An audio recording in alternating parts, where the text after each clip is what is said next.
Discovery video 181 down here in sunny Miami, Florida, Calder race course. I have a turf race here, and that's one of my favorites, 4-star preferred race. On the free page right now, I'm going to click on Discovery video button, and this is the page where you can click and watch all the videos and then the listing of these preferred races. On the right hand side under the big red arrow, these races are the end result of the continuing of 17 years worth of research. What races do I have a better than average chance on getting that value odds winner at a nice price? They're rated from 1 to 5 stars, 5 being the strongest. This race we're looking at here is a turf race, 4-star preferred. I love turf races. You probably know that if you've seen any of my other videos. And there's certain things in turf races that I absolutely love to see. But now obviously we've established, okay, it's a 4-star preferred race, it's a turf race. First thing we're going to do is look for the value odds horse. We have one here, number 6, Navy Wings. Now, whether I'm going to make a move on this horse or not depends on the most important thing. That is the odds near post time. So let's take a look at that. You had a couple of entries going here, and part of the entry 2B, Bears Rocket was getting money at 9 to 5. The 7 horse was also getting a lot of money at 8 to 5. Navy Wings, our value odds horse, was going off at 20 to 1, and the last horse in Group A, the 1 horse, Mean Sacks, going off at 3 to 1. So as you look at your Group A horses, look at the odds near post time on your Group A horses. There's an obvious elephant in the room there. Now for me, I like to have in the vicinity of 10 to 1 or higher in order to make a play on this type of situation. Well, obviously 20 to 1 absolutely has my interest. Now what I like to do, I'm going to play the horse now because of the odds. I then like to take a quick look and see what's going on with the horse. Okay, you see value odds with final time. That is angle 10B. That's very potent when those two are together. Now this icon that says final time in white and red has to do with the best final time rating, regardless that it's a turf race today. So in other words, this horse has the best final time rating regardless of the surface. But Navy Wings also has my favorite to see, my single most favorite thing to see in turf races, the green and white final time T icon, which means he also has the best final time rating on the turf of this entire field. He also has a towering turn time rating of a 128. There's not a horse in here that even comes close to a turn time rating that high. Remember, turn time measures the acceleration a horse does around that turn, around the final turn. Very important in turf races. The turf races are won and lost depending on what horse is making the best move on the turn. Okay? Couple of other little tidbits here. I also happen to notice he's tied for the best with a mid-pace rating advantage as well. When you have a mid-pace or an early pace or a late pace advantage with the best turn time, that's just yet another little mini super angle I look at. Now, why did the betting public not bet this horse? Because Navy Wings is 8 to 1 morning line. Our true odds, he's 3 to 1. Why is the betting public letting this horse go off at 20 to 1? Let's see, he raced 29 days ago, so it's not like he's been off for 5 years. I can tell you why. Immediately. I highlighted it in blue. His last 2 starts were at Calder on the dirt. As you can see here, he finished second in a 7-horse field on the dirt last time out. Previous to that, a clunker on the dirt.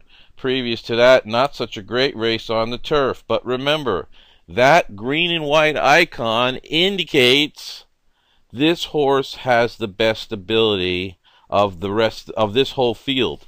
Now, this is a 16 claimer. This is what you call a low-class turf race. Okay? But this horse has previously shown he can run a better final time rating on the turf than every other horse in this race. But the betting public does not like. Now, here's why the horse went off at 20-1. The betting public as a whole, majority, does not like horses switching surfaces from dirt to turf. Okay? And unless that person was looking at this report and saying, well, wait a minute, he is switching from the dirt, but he previously ran a race that was best of any turf race that any horse in here has ever run. Could he possibly repeat that effort today? Well, isn't the 20-1 offering worth the risk? All risk is gambling. Even if you bet the 9-5 shot or the 8-5 shot, that's a risk because it's gambling. All gambling is a risk. Wouldn't you rather be risking for 20-1 odds on a horse that makes perfect sense in every way that we look at things? Okay? Much, much better reward offering there, isn't there? Okay? So, yeah, I'm willing to take that risk. With all the advantages and angles and things this horse has got going, absolutely. I love that. Okay, turf races, that green icon, final time T, I love it. I also love the, when I see the turf jock, green and white icon, means the jockey's good on the turf. And then also your turn time rating on the turf. 3 of the strongest, the single strongest thing on turf is the final time T in green and white. And you'll be surprised on how many long shot winners you will find that have that icon. But like I said, you would have to be looking at this report to be aware of that. Okay, because obviously we have our own ratings for everything, and quite frankly, you know, there's all kinds of ratings on everything and anything. But you know, we look at our reports, we use our ratings, and it's only relevant to us. So you know, whatever else is going on doesn't matter. Whatever else is floating in the atmosphere in space doesn't matter to us. All right. Stage 1 is complete. Actually, stage 1 was complete when I saw the horses going off at 20-1, but stage 1 also includes the little handicapping story that goes along with the horse. Stage 2, proven wagering strategies that work, that have worked for a very long time, and keep on working. First bet is the win bet.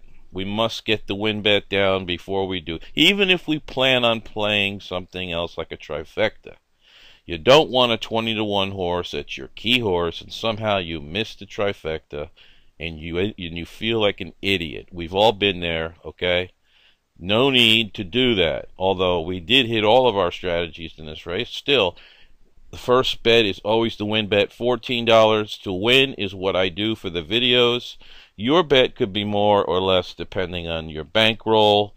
I know some players that play only to win. Some players with smaller bankrolls, some players with big bankrolls, and they only play to win. It's a very good conservative way. It's been a very great way for members to start out and grow their bankroll with win bets before they dive into the exotic wagers. But after my $14 win bet, I now move on to the exacta. I always wheel my horse. So that'll be a $2 exacta wheel, 6 all. Hey, if I got a 20-1 shot that wins, do I really want to play around with who I think is going to come in second? You know, and sometimes I'll get $1,000, $1,500 exacta. But, you know, usually when that happens, the horse that finishes second wasn't on anybody's radar. So then you get 2 bombs, first and second, and that's why I wheel the exacta. And if this was a daily double race, I would also wheel the 6 in the double, but there's no double in this race. So at this point, if my horse wins, I'm guaranteed the win bet, and I'm guaranteed the exacta. Now, for those of you that have bankroll to play trifecta, my strategy is as follows. The 6 on top, all by himself, in the first position of the trifecta. Second position, 2B, 7, 1, 5. That represents the rest of the horses in Group A and the top horse in Group B. But you say, John, wait a minute, the 2 is the top horse in Group B. Yes, but the 2 and the 2B are an entry, so they count as one betting interest. So that would be 6 with 2B, 7, 1, 5 with all. Okay? And all for third on your 10-cent super. Now, you've also heard me say, if you've watched any previous videos of mine, that I love to kick off a pick 3 or a pick 4. I love to kick off the first race of the sequence with a horse at high odds that I think has a great chance to win, and I like to single that horse. I single 20-to-1 shots that I think have a good chance to win in pick 3s. While everybody else, who are they singling in the pick 3? The 9-to-5 shot and the 8-to-5 shot. A, the horse has got to win. B, if it does win, what's it going to pay? What are we gambling for? A pat on the back? I don't need a pat on the back. I need cash in my pocket.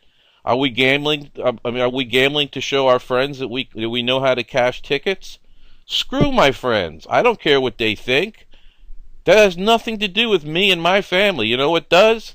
I'm putting cash in my pocket so I could do things like pay for college educations and things like that. All right? And I'm real serious with this. All right? I don't need to cash tickets. I don't need to show people that I can cash 7-to-5 shots and 8-to-5. Any moron can do that. A child can do that. Okay? But single a 20-to-1 shot as your lone single in a pick 3. You want to make a little bit of money. Now, this pick 3 didn't pay much because we had 2 short ones, but still, we got paid a little bit. And but you're going to single. You know, we've hit some huge pick 3s and pick 4s with my strategy, and we did hit this one. It didn't pay a lot, but it was enough to make the day worth it. So we're going to single Navy Wings in the pick 3, and in the other 2 races of the pick 3, we're simply going to bet the Group A horses. Okay, remember to adjust for scratches. Okay. And the 8-year-old gelding. They're all kind of old in this race. My goodness, this should have been a senior citizens event.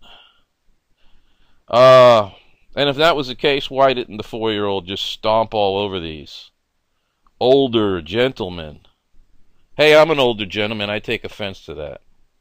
Anyway, us old guys can get the job done. This one got it done in just under 19-to-1. 39.40.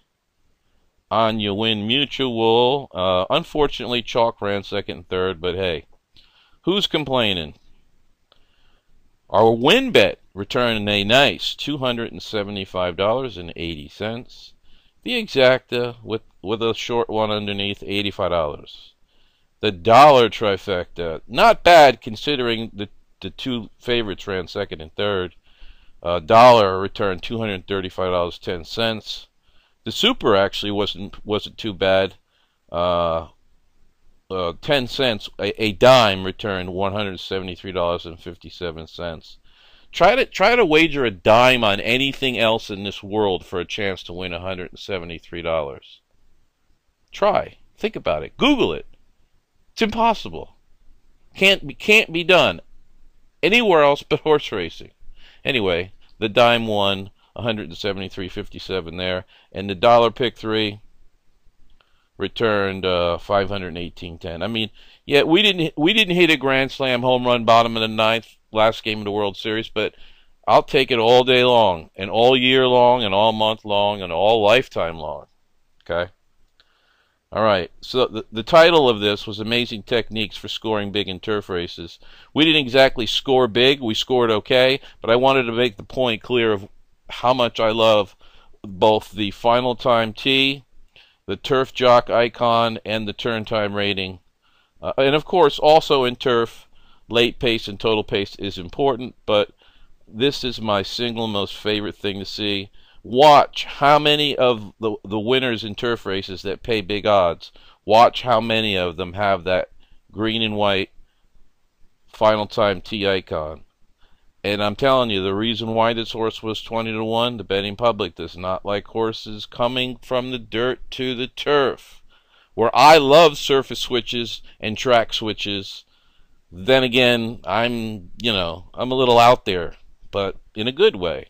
I love to see a horse switching surfaces, especially, think about it now, the horse ran second last time out.